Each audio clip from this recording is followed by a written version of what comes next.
Hi guys, welcome back to my channel house of drama. So ఈరోజు vlog వచ్చేసి మేము తిరుపతి వెళ్తున్నాము. సో చాలా డేస్ కాదు, చాలా ఇయర్స్ నుంచి, అంటే మాకు పెళ్ళైనప్పటి నుంచి కూడా తిరుపతికి వెళ్దామని అనుకున్నాము. బట్ 2-3 టైమ్స్ ప్లాన్ చేసుకొని కూడా అది క్యాన్సిల్ అయిపోయింది వేరే వేరే కారణాల వల్ల. సో ఫైనల్లీ మేము తిరుపతి అయితే వెళ్తున్నాం అనమాట. సో ఇది రామ్వాల్ ఆఫీస్ రెవెన్యూ డిపార్ట్మెంట్లోని వాళ్ళ ఫ్యామిలీ అండ్ మా ఫ్యామిలీ 2 ఫ్యామిలీస్ కలిసి వెళ్తున్నాం అనమాట. సో ట్రైన్లో ఇంకా వాళ్ళ పిల్లలు ఐషు మంచిగా టైం స్పెండ్ చేశారు.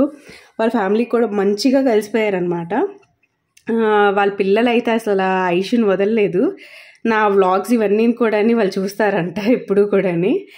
ప్రతిదీ కూడా చెప్తున్నారు వాళ్ళు, ఇలా ఉంటుంది అసలు. ఇంకా కంపార్ట్మెంట్లోకి వెళ్ళగానే ఐషు ఐషు ఐషు అని చెప్పి పిలిచేస్తున్నారు. వీళ్ళకి ఎలా తెలుసు అని చెప్పేసి అనుకుంటే మీ వ్లాగ్స్ ఇవన్నీ చూస్తామని చెప్పి చెప్పారనమాట అప్పుడు. సో వాళ్ళైతే చాలా బాగా చూసుకున్నారు ఐషుని మాత్రం. వాళ్ళ అబ్బాయి కానీ వాళ్ళ అమ్మాయి కానీ వాళ్ళ వైఫ్ కానీ చాలా బాగా ట్రీట్ చేశారు. సో ఇంకా మంచిగా ఫుడ్ ఇదంతా కూడా తినిపించేశాక ఇంకా డ్రాయింగ్ వేసుకొని వాళ్ళతో చాలాసేపు టైం అనేది స్పెండ్ చేసింది ఇట్లా.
సో ఇంకా నైట్ ఫుడ్ కూడా మేము క్యారీ చేసాం అనమాట. నేను కొన్ని టిఫిన్స్ అనేవి ఇంటి దగ్గరే చేసి పట్టుకున్నాను, ఇడ్లీ దోశ అని. వాళ్ళు కూడా అలానే ఊతప్పం అది చేసి పట్టుకున్నారు. ఇంకా అన్నీ కూడా కూర్చొని మంచిగా ప్లేట్స్ సర్వ్ చేసుకొని అందరూ మంచిగా తిన్నాము. ఏదైనా సరే ట్రైన్లో ఫుడ్ ఒక్కొక్కసారి బాగుంటుంది, ఒక్కొక్కసారి బాగోట్లేదు. అండ్ నేను ఒక యాప్ ఒకటి చూశాను. సో అది ఇన్స్టాల్ చేసుకొని మనం ట్రైన్ నెంబర్ ఇవన్నీ పెడితే దగ్గరున్న స్టేషన్స్లోని ఎక్కడైతే మంచి ఫుడ్ ఉంటుందో మన హోటల్స్లో నుంచి ఆర్డర్ చేసుకోవచ్చంట. వాళ్ళు డైరెక్ట్గా తీసుకొచ్చిస్తారంట. బట్ నాకు ఎందుకు రిస్క్ తీసుకోవడం, సరే వెళ్తున్నప్పుడు ఎలాగా ఉంటుంది కదా రిటర్న్లో చూద్దాంలే అని చెప్పేసి ఉన్నాను. ఇంకా తీసుకోలేదు.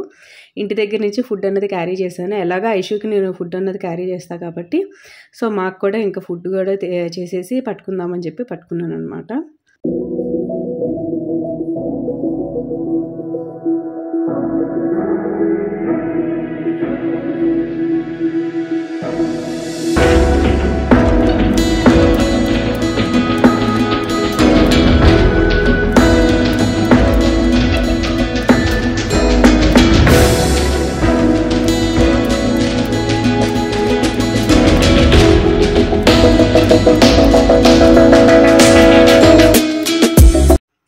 ఫైనల్గా మేము తిరుపతి అయితే వచ్చేసాము.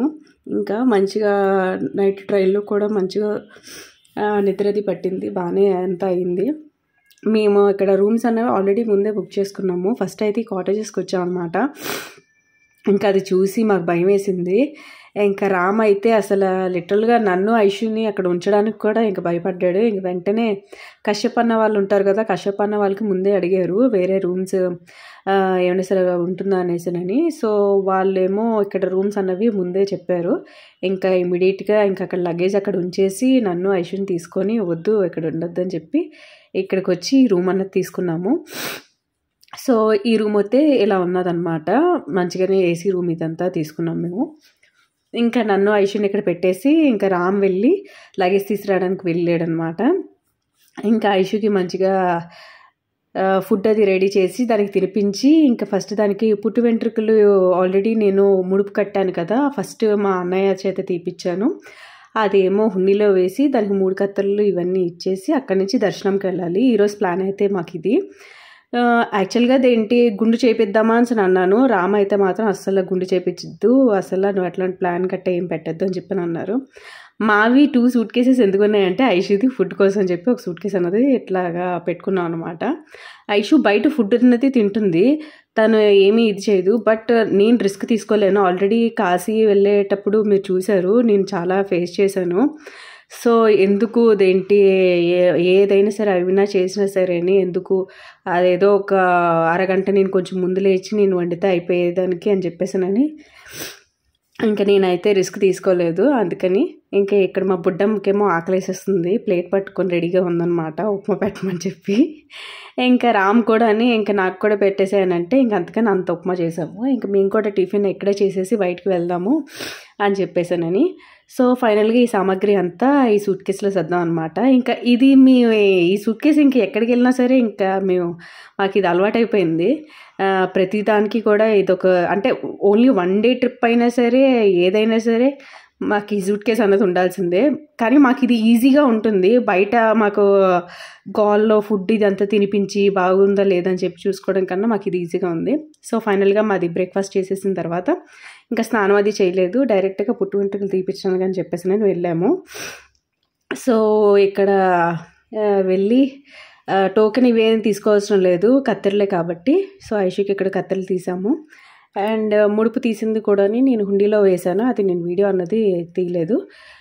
రామ్ కూడా 3 కత్తెరలు ఇచ్చేశారు. అండ్ అక్కడి నుంచి వచ్చేసిన తర్వాత మేము మధ్యాహ్నం ఫుడ్ అంతా కూడా ప్రిపేర్ చేసేసి దర్శనానికి అన్నది వెళ్ళిపోయాం అనమాట. సో ఇది నెక్స్ట్ డే, ముందు రోజు అంతా దర్శనంలోనే మాకు అయిపోయింది మొత్తం అంతా. అండ్ ఫోన్స్ మేము పట్టుకెళ్ళడం అవ్వదు కాబట్టి మేము తీసుకుని వెళ్ళలేదు. అండ్ నాకైతే తిరుపతి నేను ఆల్మోస్ట్ 10 years అయింది. బట్ నాతో పాటు వచ్చిన వాళ్ళు ఎవ్రీ ఇయర్ వస్తారంట. నాకైతే చాలా బ్యాడ్ ఎక్స్పీరియన్స్ ఇది మాత్రం. అసలు తిరుపతిలోని అసలు లైన్స్లోని వెళ్తున్నాము, ఎక్కడ ఆల్మోస్ట్ మాకు 1 o'clock నుంచి 4 o'clockకి దర్శనం. మాకు 4:35 ఆల్మోస్ట్ 6 అనుకోండి, 6 వరకు అయ్యింది.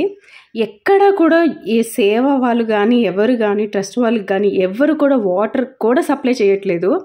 అసలు లిటరల్లీ చిన్నపిల్లలతోటి వచ్చిన వాళ్ళు ఎవరైనా సరే, నేనైతే నా ఐషు కోసం అని చెప్పి బ్యాగ్లో దాని ఫుడ్ వాటర్ బాటిల్ అన్నీ క్యారీ చేశాను. క్యారీ చేయని వాళ్ళ పరిస్థితి ఏంటి, పెద్దవాళ్ళ పరిస్థితి ఏంటి అని చెప్పి నాకు అసలు చాలా అనిపించింది. ఒక్క దగ్గర కూడా వాటర్ అనేది మాకు కనిపించలేదు. ఇంతకుముందు మేము మా నాన్నగారు ఉండేటప్పుడు వెళ్ళాను. అసలు ప్రతి దగ్గర కూడా ప్రసాదాలు పంచడం కానీ, పాలు అని కానీ, చిన్నపిల్లలకు పాలు కానీ, సమ్మర్ అయితే మజ్జిగ నేసానని, రోడ్లు అయితే లిటరల్లీ మాకు అసలు నడవడానికి కాళ్ళు మండిపోయినాయి. అంటే మేము వెళ్ళింది ఆల్మోస్ట్ సమ్మర్ ఇంకా స్టార్ట్ అవ్వక ముందే, ఆ టైంలోనే అలా ఉందని అంటే ఇంకా May-లో June-లో పరిస్థితి ఏంటని అనిపించింది. అండ్ ఎక్కడ చెట్లతోటి అసలు తిరుపతి వెళ్ళాము అని అంటే ఒక స్మెల్, అదొక డివోషనల్ థాట్స్ అన్నవి వస్తాయి ప్రతి ఒక్కరికి కూడా. మైండ్ అంతా పీస్ఫుల్గా ఉంటుంది. బట్ ఈసారి నాకు అస్సలు అట్లాంటివి ఏమీ అనిపించలేదు. చాలా బ్యాడ్ ఎక్స్పీరియన్స్ నాకైతే మాత్రం. లైన్లో అయితే ఎక్కడా కూడా మినిమం నీడ్స్ అన్నవి లేవు. ఒకే ఒక దగ్గర ఫ్రూటీ దొరికింది, అది కూడా వాళ్ళు అమ్ముతున్నారు. అండ్ లిటరల్గా ఎవరు కూడా ఇదేంటి పిల్లలకి గురించి కానీ పెద్దవాళ్ళ గురించి కానీ ఏది ఆలోచించలేదు. నాకైతే మాత్రం చాలా బాధ అనిపించింది. అంటే ఇంత ఇదున్న ఫేమస్ టెంపుల్ ఇది అసలు, అలాంటిది ఇక్కడే ఎంత ఇదిగా ఉన్నది అంటే అసలు ఇంకా ఏపీ పరిస్థితి ఎట్లా ఉంది ఏంటి అని చెప్పి అనిపించింది నాకైతే మాత్రం. నేను అన్నాను అంటే 10 years తర్వాత వచ్చి నాకు అట్లానే అనిపించింది. ఎవ్రీ ఇయర్ వచ్చే వీళ్ళు కూడా అదే చెప్పారు నాతోటి, తిరుపతిది కండిషన్ అసలు ఇది లేదు అనేసినని. అసలు ఏ టెంపుల్కి కూడా ప్రతిదీ కూడా కమర్షియలైజ్ అయిపోయారు. ప్రతి ఒక్కరు కూడా ఏంటి అనేసినని. మనం తిరుపతి అన్నది వెళ్ళేదే స్వామివారిని చూసి మనశ్శాంతిగా ప్రశాంతంగా కొంచెం ఇది చెప్పుకోవడానికి. ఉండే 2 నిమిషాలు కూడా అసలు అక్కడ మనుషులు తోసేయడం చేసేయడం ప్రతిదీ కూడా ఎవరో అసలు అంటే అంత కష్టపడి అంతంతసేపు. అండ్ ఈవెన్ సెక్యూరిటీ వైజ్ అసలు ఫస్ట్ విషయం నాకు అదే షాక్ అనిపించింది. కిందన ఇంతకు ముందు చెకింగ్ ఇదంతా కూడా జరిగింది. ఎంత చెకింగ్ ఇవన్నీ జరుపుకుంటూ పైకి వస్తారు. తిరుపతి వెళ్ళే వాళ్ళకి ప్రతి ఒక్కరికి ఐడియా ఉంటుంది. కింద మెట్టు దగ్గర ప్రతి ఒక్కరికి కూడా బస్సెస్ కానీ వెహికల్స్ కానీ ప్రతిదీ చెకింగ్ అన్నది చేసి బ్యాగ్స్ కూడా ఇవన్నీ చెకింగ్ చేసుకుంటూనే పంపిస్తారు. బట్ నేను వేసుకున్న హ్యాండ్ బ్యాగ్ నా దగ్గరే ఉంది. పర్సనల్గా నేను ఫేస్ చేసింది చెప్తున్నాను. మా లగేజెస్ ఇవన్నీ కూడా పెట్టారు, చెకింగ్ అన్నది వెళ్తుంది ఇవన్నీ కూడా. హ్యాండ్ బ్యాగ్స్ కూడా చెక్ చేయాలి కదా, అంటే లిటరల్లీ అవి కూడా తీసి పెట్టాలి. అవి తీసి పెట్టాలని కూడా ఎవరు చెప్పట్లేదు అక్కడ. అంటే సెక్యూరిటీ వైజ్గా అసలు ఏది కూడా వాళ్ళు ఏం చెక్ చేయట్లేదు, ఏవి ఇది చేయట్లేదు. ఎవరైనా సరే ఇంతమంది వచ్చి దర్శనం చేసుకునే ఇది అసలు అలాంటిది అసలు జనాలు ఇవంతా కూడా ఫ్లై జోన్ కూడా ఏంటి రాకూడదు అంటే, ఇది స్వామివారి పైనుంచి కొండపై నుంచి ఎయిర్ క్రాఫ్ట్స్ కానీ ఎయిర్ప్లేన్స్ కానీ ఏవి కూడా వెళ్ళకూడదు అని చెప్పేసి నన్ను ఫైట్ చేశారు. అలాంటిది మినిమం రోడ్ నుంచి వచ్చే వాళ్ళకి సెక్యూరిటీ సరిగ్గా లేదు. అండ్ లోపలికి వెళ్ళేటప్పుడు కూడా సెల్ ఫోన్స్ అలౌ చేయకూడదు, అండ్ అలానే స్మార్ట్ వాచెస్ ఇవేమీ అలౌ చేయకూడదు. బట్ చాలా సెక్యూరిటీ అసలు లేకపోవడం వల్ల చాలామంది స్మార్ట్ వాచెస్ కూడా పట్టుకుని వెళ్ళారు. ఇది నేను స్వయంగా చూశాను కాబట్టి. అండ్ ఇలా ఉండుంటే కనుక అసలు ఈజీగా యాక్సెస్ అన్నది ఏంటి ఉంటుంది ప్రతి ఒక్కరికి కూడా. సో ఇంత పాపులర్ టెంపుల్ని ఇది చేయడానికి లేకపోతే పాడవడానికి కారణాలు ఇవన్నీ కూడా అవ్వచ్చు. సో నాకు అది చాలా బాధ అనిపించింది. అంటే మనం ఎంతో ఇదిగా అనుకుంటాము. మా డాడీ వాళ్ళది ఇలవేలుపు వెంకటేశ్వర స్వామి, అలాగే చాలామంది ఫ్యామిలీస్కి ఇలవేలుపు కింద ఏంటి వెంకటేశ్వర స్వామిది అమ్మ తిరుపతి వెళ్తున్నాం అని అంటే ఎంత ఇది ఉంటుంది. అక్కడే సెక్యూరిటీ లేకపోయి మినిమం నీడ్స్ అన్నవి లేకపోయి ప్రతి ఒక్కరూ ఎండలతో కానీ వీటితో కానీ ఫుడ్ అన్నది ప్రతి దానికి ఇబ్బంది పడుతూ వచ్చారు. అండ్ అన్నదానం సత్రం దగ్గర అయితే బాగానే 4 floors అన్నవి పెట్టారు, మంచిగానే ఉంది. బట్ అక్కడ ఫుడ్ అన్నది క్వాలిటీ అయితే అసలు చాలా దారుణంగా ఉంది. ఫుడ్ క్వాలిటీ ఇంతకుముందు కొంచెం అన్నది పెట్టినా కూడా అసలు ప్రతి ఒక్కరు నేను లిటరల్లీ చూశాను, ప్రతి ఒక్కరు ఆకులోనే అన్నం అన్నది కానీ ప్రసాదం కానీ మిగిల్చేసే వెళ్ళారు. అంటే ఇంకొకసారి అడుగుతున్నా కూడా వాళ్ళు అదొక రకంగా అని అన్నట్టుగా ఒక ఎక్స్ప్రెషన్ ఇచ్చి పెట్టడం ఇవన్నీ నేను గమనించాను అనమాట. అంటే ఒక సేవ చేస్తున్నారు, ఆ సేవ చేస్తున్నప్పుడు ఒకరి అన్నదానం చేస్తున్నారు, సేవ చేస్తున్నారు అన్న వాళ్ళు ట్రస్ట్కి సంబంధించిన వాళ్ళు కానీ ఎవరైనా కానీ ఎంతో ప్రేమగా ఉండాలి.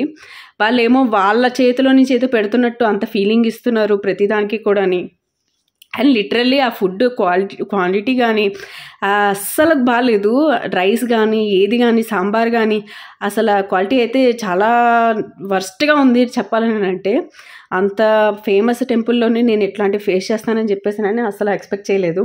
లిటరల్లీ నేను నా లైఫ్లో ప్రతి 10 yearsకి ఒకసారి నేను విజిట్ చేస్తున్నాను. నేను తర్వాత చెక్ చేసుకున్నాను 10 yearsకి ఒకసారి. బట్ ఇన్ని సార్లు వెళ్ళినప్పుడు కూడా నాకు ఎప్పుడు ఇట్లాంటి బ్యాడ్ ఎక్స్పీరియన్స్ అయితే అవ్వలేదు. అంటే దర్శనం లేట్ అయ్యేది క్రౌడ్ వల్ల, బట్ దానివల్ల నేను ఫేస్ చేశాను. కానీ ఇట్లాంటివి మాత్రం నేను ఫేస్ చేసిన ఫస్ట్ టైము. అసలు అన్నదానం దగ్గర అయితే ఫుడ్ ఎంత మంచిగా ఉండేదో, అసలు ప్రాణం లేచి వచ్చేది అసలు అట్లాంటివి తినాలనిపిస్తుంటే. కానీ లిటరలీ నాకు ఈసారి మాత్రం అసలు ఏమైపోయింది, అసలు ఏం జరుగుతుందన్నట్టు అంత అనిపించింది అనమాట. అండ్ లిటరలీ ఏపీ ప్రతి గుళ్ళు ప్రతి టెంపుల్స్ పరిస్థితి ఇలాగే ఉందని చెప్పేసి చాలామంది చెప్తున్నారు. ఎవ్రీ టెంపుల్ ప్రతి దగ్గర కూడా ఇంత ముందున్న వైభవం లేదు, ఇంత ముందు ఉన్నా సరే హంగామా లేదు, హడావిడి లేదు. ప్రతి దగ్గర కూడా ప్రతి దగ్గర ఎన్ని చెట్లు ఉండేవండి, ఎంత హాయిగా ఉండేది. అసలు అన్ని చెట్లు లేవు.